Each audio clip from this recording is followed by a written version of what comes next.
Hey everybody, so I guess we'll do some form of a video update today. So I've been kind of switching up my training lately.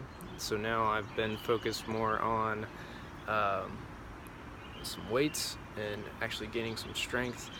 Obviously, with some of the distance events that I want to do, uh, gaining strength is pretty important. Climbing those hills is kind of utmost importance. Um, I found myself a little weak at Leadville last year, and I don't really want to have that again. So that's kind of going to be a big push for me this year, is becoming stronger, more fit, ready to tackle some of those pieces. But also, I've been kind of lax in, let's say, signing up for races this year, with not getting into the 100 at Leadville. It put me in a little bit of a, I just don't know what race I'm going to do. There's so many out there. I can't get into Hard Rock and some of the other big races since I haven't done 100 yet.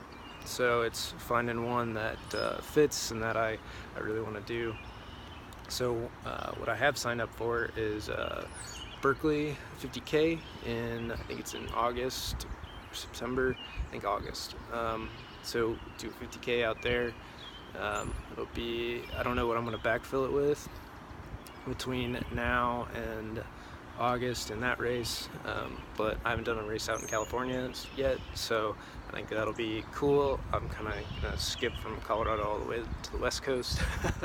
Kind of done a lot here in the Midwest, so Illinois, Ohio, Indiana, Kentucky, Tennessee. I did a marathon there last year. Michigan, I did a marathon there. So kind of got the Midwest here and looking to expand out, I guess, Colorado with Leadville. So I'm looking to go out a little further and doing some of those races. So that's going to be kind of the big push. I'll see what to backfill that 50K with. Maybe do a couple marathons.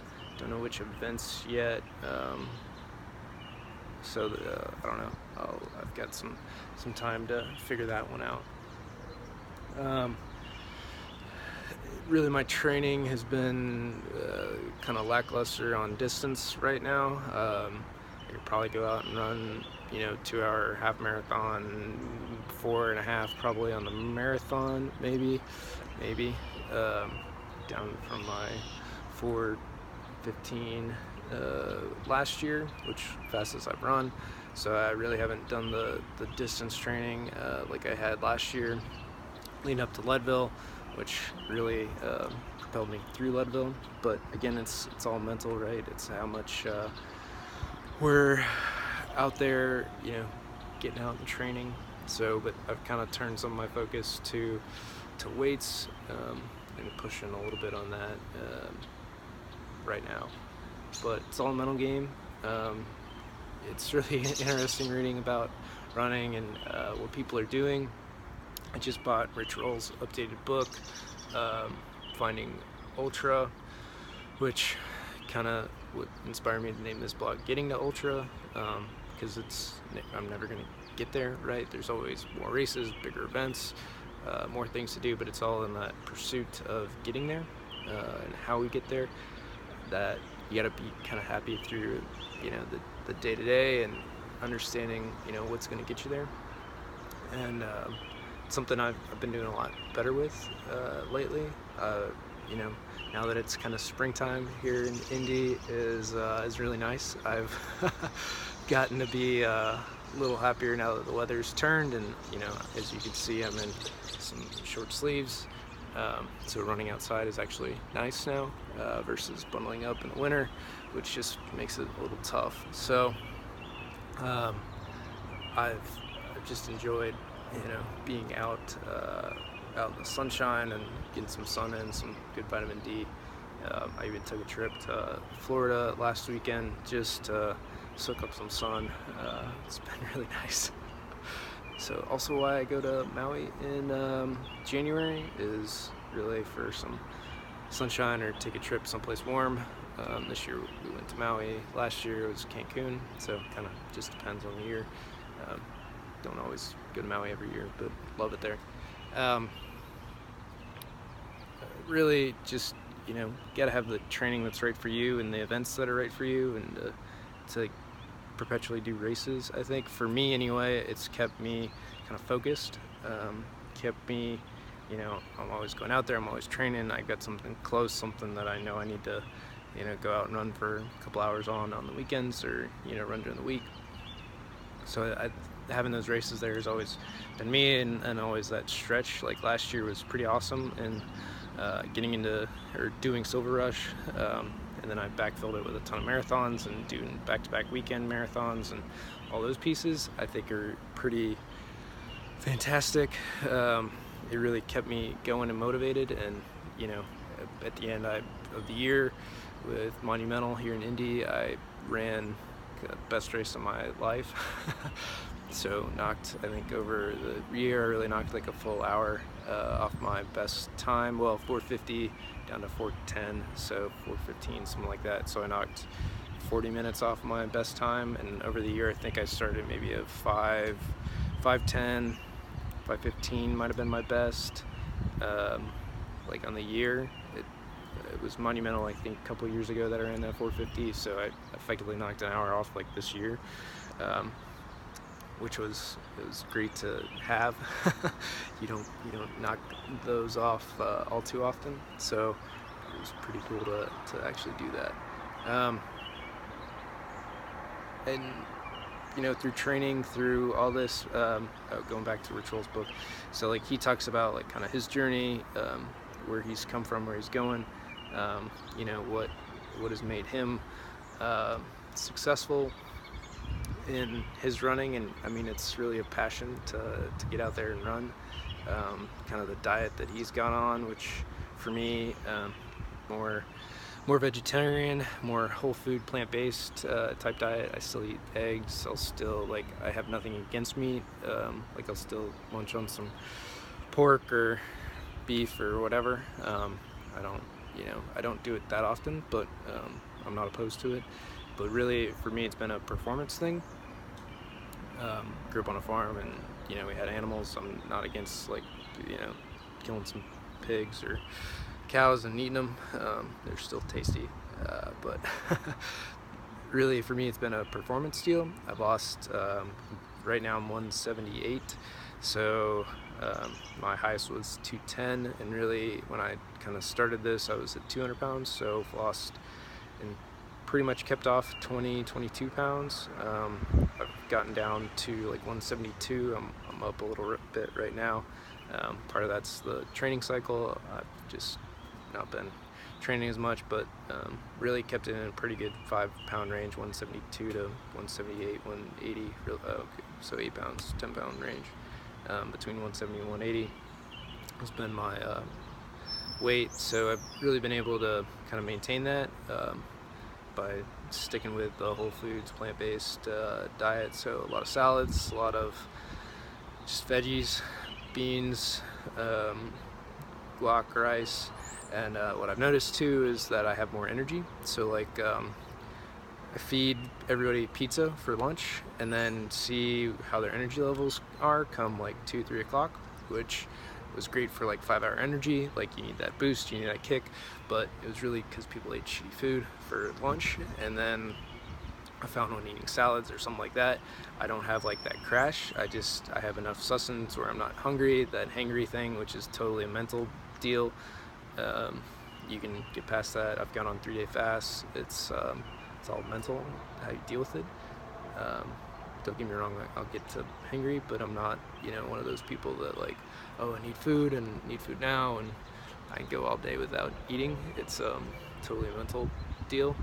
For those that tell you otherwise, just fast for a couple days and then you'll see what I'm talking about. It's all mental.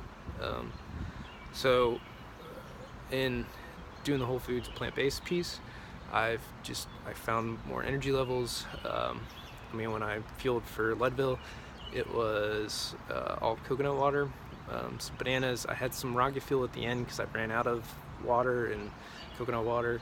I had to spit that out. There was so much sugar in it. It tasted like crap. So really for me, and I mean, fueling on a 50-mile race on coconut water, that's kind of impressive.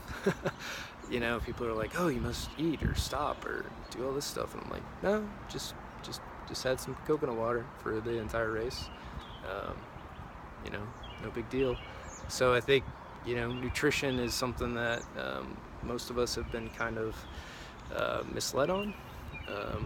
Maybe not believe the best on that, and we haven't experimented enough to really know what we should or shouldn't use. The marketing for like Hammer or Infinite or some of these other nutrition brands has been really good, that you need this to run a race, when it's not really true.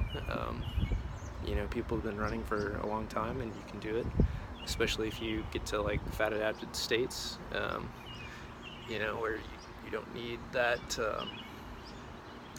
sugar. You can burn off your innate fat. There's more calories in fat than in the sugar stores that you have.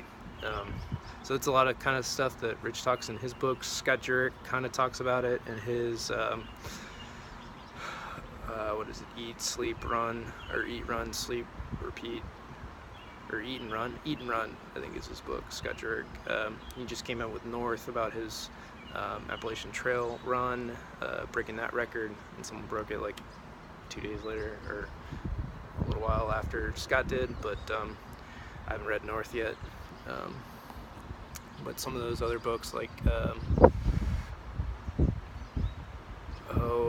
there's the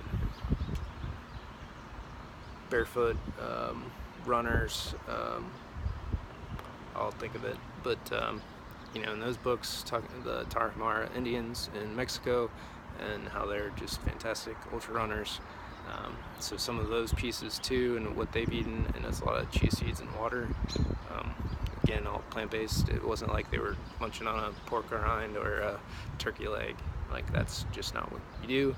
The other thing in nutrition and getting up in the morning is maintaining a neutral pH level. So one of the hacks you can simply use, and it's pretty cheap, is putting apple cider vinegar, maybe 2 tablespoons, into a glass of water in the morning and drinking that. The acidity that the apple cider vinegar has then makes your body create more basic elements in your, effectively in your stomach, to counteract that. So then your pH level actually drops by having more acidity. Things like coffee do the opposite, you know, because it's kind of a base pH level. It creates more acid in your body. Things like alcohol do the same, creates more acid, and acid degenerates like muscle tissue and everything else. So again, that's also why having a whole food plant-based diet is great, because it has that kind of more neutral pH, so that you're not creating all these acids in your body that degenerate muscles and tissues and everything else. So some of the big health tips that I've kind of found in that, and really energy levels, and there's nothing bad that I've seen in it. You know, I found my skin gets better. I've taken some B12 supplements. That's probably the only supplement that I really need, but I've also started taking some more greens in the morning, some green supplements from First Form, and some other micronutrient supplements. Probably start, now that I'm lifting a little more, start taking some protein supplements, but those are I gotta work in as I start lifting more, gain more muscle mass, so I can climb some mountains. But those are kind of some of the big things that I think about and do right now. And yeah, so we'll see what I backfill Berkeley with. It'll be nice to actually run out in California, where kind of the birth of triathlon, even though I'm not doing a triathlon this year. I really need to actually fix my bike. My chain still hasn't been replaced from Tahoe a couple years ago, so I might work on that at some point, but it's not been a priority. I've been focused on running the last couple years instead of Ironman. So a little update, we'll do try to do some more of these videos for the blog. I like this format, it gets me thinking a little more. A little long format, so I hope you enjoy. Leave some comments below. and tell me what you think. So thanks for tuning in.